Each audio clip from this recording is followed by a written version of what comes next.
All right, Republican National Committee Chairwoman Ronna McDaniel is the latest Republican to say that Alabama's new abortion law, one of the strictest in the country, goes too far. In an interview on Friday, McDaniel said she would have personally preferred if the law included exceptions for rape or incest, but acknowledged the, quote, broad spectrum of views on abortion within her party. All right, joining us now from Washington, reporter for The Hill, Julia Manchester. Julia, thanks for joining us so early. Very much appreciate it. Let's talk about the Supreme Court potentially taking up an abortion rights case as soon as today. What could this mean for the future of Roe v. Wade? Well, Yasmin, I think this means that this could start a process of more so chipping away at that law that legalizes abortion at the federal level in the United States. You know, this past week, we've seen in Missouri and Alabama more extreme bans banning at 6 or 8 weeks and not including exceptions for rape and incest. And we're seeing quite a bit of conservatives, whether they're RNC Chairwoman Ronna McDaniel or televangelist Pat Robertson, really speaking out against that, saying that law goes too far. So I think conservatives on the Supreme Court, whether it's Brett Kavanaugh or Neil Gorsuch, you know, if they're looking to overturn Roe v. Wade, they're going to want to do it in a more gradual sense. So I think in terms of chipping away, beginning with this Indiana law, I think that's the stance that a lot of conservatives are going to be looking to take, because I think Republicans take a very major political risk, and I think this is something that President Trump, based off of his tweet yesterday, very much understands. Going the extreme route, not allowing abortion in cases of rape or incest, life of the mother at such a short period like 6 or 8 weeks, that could potentially alienate voters that they're trying to get, especially women, I would argue, in suburban areas, white college-educated women that have been over the past couple of years drifting away from the Republican Party towards the Democratic Party. So it's interesting to see this kind of all play out. However, I think Republicans are very concerned about the situations in Alabama and Missouri. Yeah.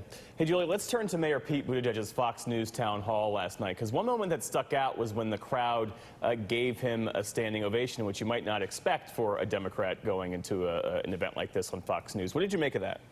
Yeah, I thought it was remarkable, and I think there was obviously a big crowd. I believe that the host, Chris Wallace, remarked at how much big of a crowd it was, one of the biggest, and I think he said Fox News town hall history, if you will.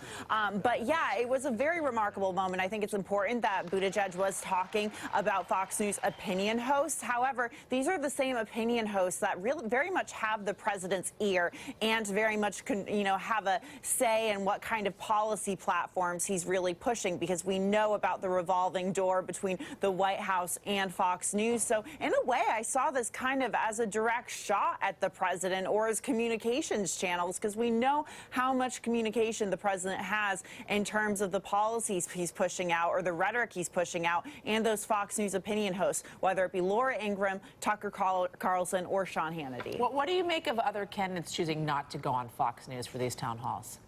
You know, it's interesting. You know, with Elizabeth Warren, I wasn't necessarily surprised. I think if we were to compare her decision with someone like Pete Buttigieg, they're obviously going after very different bases. I think Pete Buttigieg could be maybe trying to bring in more of a moderate, less progressive base, whereas Warren's very progressive base was very happy with her deciding not to go on Fox News doing that town hall, and, you know, very much praised the decision. However, I think there has been some concern over the, I guess, decision not to do Fox News town halls from Warren or reportedly Kamala Harris. You know, it's interesting. Bernie Sanders decided not to did a Fox News town hall last month, and we see that him and Warren are kind of vying for that same progressive base. However, that progressive base exists in swing states such as Pennsylvania, Wisconsin, Michigan, and even though they may be progressive voters, they may still watch Fox News. I mean, at the end of the day, Fox News is a very highly watched network across the country, and it's good exposure. So